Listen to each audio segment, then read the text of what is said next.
Totoo nga pala ang kasabihan, kapag may itinanim ka nga ay meron ka ring aanihin. Ngayon nga ay magluluto kami ng tinolang native chicken. Akalain mo nga namang makakakain na kami ng aming inaalagaang native na manok. Kaya sa pagluluto nito ay na-prepare na ako ng bawang, sibuyas at luya. After nga i-slice mo nga ito kung anong gusto mong slice, wala namang makikialam sa'yo, kayo lang din naman ang kakain. Kompleto na nga ang aming mga spices, kaya itong papaya naman ang aking aatupagin. Ito nga lang papaya ang gulay na ilalagay namin sa pagluluto ng manok. Kung wala namang papaya, pwede naman sayote, pero para sa akin mas masarap talaga ang papaya na pansahog sa native chicken dahil naupaw na nga ang aming malunggay, kaya hindi na nga namin ito nilagyan. Prutas nga pala itong papaya. Siguro kung hinog, pero kung hilaw ay gulay nga ito. Nilinisan ko nga muna, tinanggal yung mga buto-buto bago nga ito slice. At bahala ka na kung anong gusto mong pagkakaslice, matanda ka na nga rin naman. Si Mr. nga ay kumuha ng tanglad doon sa kapitbahay. Ay hindi pala, tanim nga pala namin yun. Kaya unlimited yung supply ng tanglad namin dito. Yung manok lang ang limited. Maliliit pa nga yung iba, kaya hindi pa pwedeng gawing tinola. Si Bayaw nga pala ang nag-ihaw ng manok, kaya kami nga ang magluluto.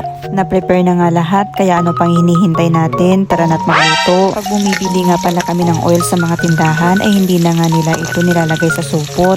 Diretso na nga ito sa bottle ng mga soft drinks. Pero hinugasan naman yan nila bago nila nirefilla ng oil. Ito nga ang literal na sinasabi nilang recyclable. Sa isang kalaha nga ay maglagay ng kaunting oil. Kapag mainit na, ilagay ang luya, bawang at sibuyas. Gisahin nga ito at hanggang maging golden brown nang maaamoy mo nga ang aroma ng sibuyas at bawang.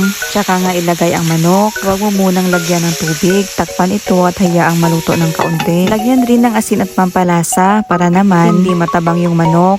Tingnan mo rin at baka nga masunog. Pwede ka nga rin magluto nito na hindi na nga ginigisa sa mantika. Yung boyfriend mo na lang gisahin mo sa mantika at nang mapaamin mo sa kanyang kalokohan. At ito na nga, medyo bahagya na nga naluto ang manok.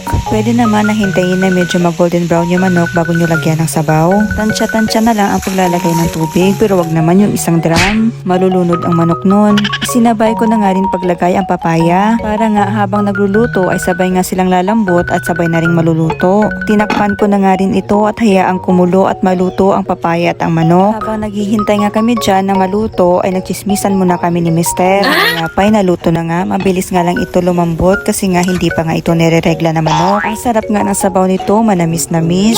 Samahan mo pa ng suka na may sili. Tsak, pagpapawisan ka talaga ng maraming simot. Nang maluto nga ay nagprepare na kami para maghapunan. Sinalin ko na nga ang ulam sa isang malaking bowl. Dahil nga't mainit, kaya ginamitan ko na lang ng tasa, pansandok. Mas convenient pa gamitin at mabilis. Alas 6 pa nga lang ito pero maghahapunan na kami. Dahil marami nga kaming kakain, kaya dinamihan ko rin ang sabaw. Okay na nga rin kahit isang hiwa lang kami ng manok. Bawi na lang sa sabaw at sa papaya.